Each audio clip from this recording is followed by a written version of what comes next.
Competition is a big part of life, for better or worse. Sports, the career ladder, trying to grab the last bread roll at dinner, they all share the unfortunate trait that someone is always going to win and someone always isn't. However, this makes for great television, and thus we have what are known as game shows, where one person wins loads of money and the others at least got to be on TV, I suppose. Thankfully for those who want to get in on this fun at home, companies love a good tie-in. It's just a shame that so few exist. We've looked at a load of different games based off established properties that didn't quite live up to the expectations of their source material before, and today we're looking specifically at the world of game shows. These are often quite popular, thanks in large part to most game shows being trivia-based and therefore easy to adapt. However, there are some weirder options that have been changed into a digital format, so let's take a look at some of those, shall we? I'm Ben from TripleJump, and these are the 10 strangest video games based on game shows. Number 10. Golden Balls. The unfortunately named Golden Balls was a relatively short-lived show, airing from 2007 until 2009, but even that short span of time was enough for a video game version to get dumped onto our doorsteps, whether we wanted it or not. In this game, the contestants get some of the titular balls, show the amount in the front pair, and verbally share the amount in the others. After calculating the possibility of there still being high cash amounts, the contestants have to decide who amongst them may be lying and who most likely has the worst set of balls. This show was meant to be taken seriously, right? Yeah? Okay, well if you say so. Given that much of this relies on the contestants' ability to deduce fact from fiction, the best way to translate this to home audiences would be to make it a party game of some sort, and in that capacity there's some fun to be had.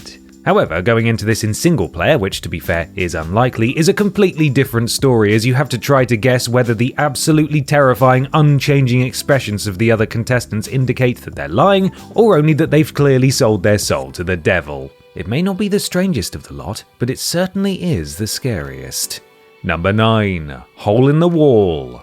Originally a Japanese game show before making its way elsewhere, strange contortion competition game Hole in the Wall sees people trying to bend and shape themselves in order to fit through the gap of a moving wall that's coming their way, going through a progressively harder variety of stunts before they can take home the cash prize, and failing if they break the wall or fall into the water. Airing in the late 2000s meant that this title was practically asking to be made with motion controls of some sort, as they were on the rise at the time, so when it finally got a video game version, they brought it to everyone's favourite, the Kinect! Anyone? No? Of course, this didn't really end up working as anticipated, what with the Kinect's famous inability to pick up any of the motions you were actually doing and tendency to lose track of players even when they were perfectly stationary. What's worse is that the game didn't seem to take different heights into account, making it even more difficult to copy the patterns, especially for taller folks. Besides, it's much less fun when you lose your balance and, instead of falling into some water, suddenly find yourself in need of a new coffee table and a leg cast. Number 8. Minute to Win It. The basic setup of Minute to Win It is simple, and all in the name really. Contestants have 60 seconds to complete a challenge, and should they be able to do so, they'll move on to the next level. Sounds relatively simple, but the challenges have special stipulations that make them a little harder to accomplish than they normally would be. Once translated to the video game space though, these become even more complicated as the controls are confusing and not explained very well, and can often be quite difficult or stressful, as the only way to get the Wii remote to register is to shake it like you're trying to get rid of a particularly stubborn bit of tape. It's extra impressive that the controls are as obtuse as they are, considering the relative simplicity of the challenges they're trying to replicate. Even if you are able to struggle to the end of the game and win the whole thing, there's no chance of winning $1 million, so what's the point? All you've really won is looking like a fool in front of your friends. And some of us don't need to spend $40 dues on a mediocre television tie-in to do that. Number 7. The Crystal Maze.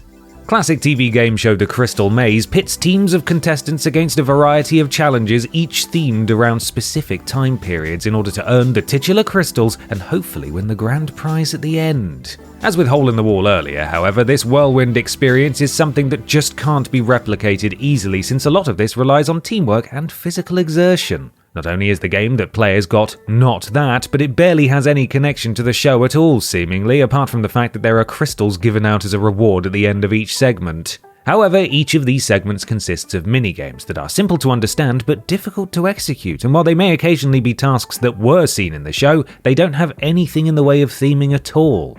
Even though players will pick from one of 4 different areas of the map, only the loading screens seem to be trying to give the impression of a cohesive whole. It was so bad that one reviewer even suggested that an edutainment title would be more fun and competent than this. Now that's when you know you've done wrong. Number 6. TV Champion. The Japanese variety show TV Champion may not be one that ever made its way elsewhere, but it was incredibly popular in the country and ran for a total of 16 years. Like many similar shows, it featured a number of differently themed competitions and set a bunch of people against each other to see who would be best at completing them.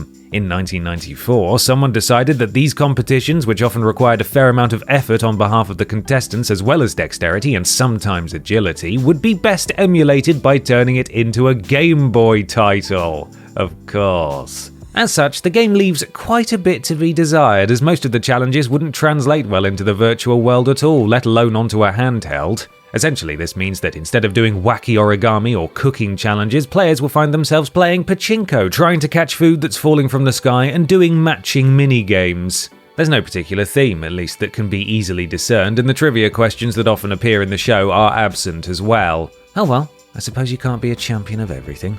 Number 5. QI, a quite interesting game. Quiz show QI is unlike any other, with the goal being more comedy than it is correct answers. Seems like a great setup for a video game in a similar vein to You Don't Know Jack, right? Wrong! This version is lacking in several ways, the main way being in that it has no personality whatsoever. Because of the limitations of not only being a game, but a DVD one at that, there wasn't much that could be done, and the concept is stripped down to its fundamentals to the point that it's just like any other trivia game that's ever been made.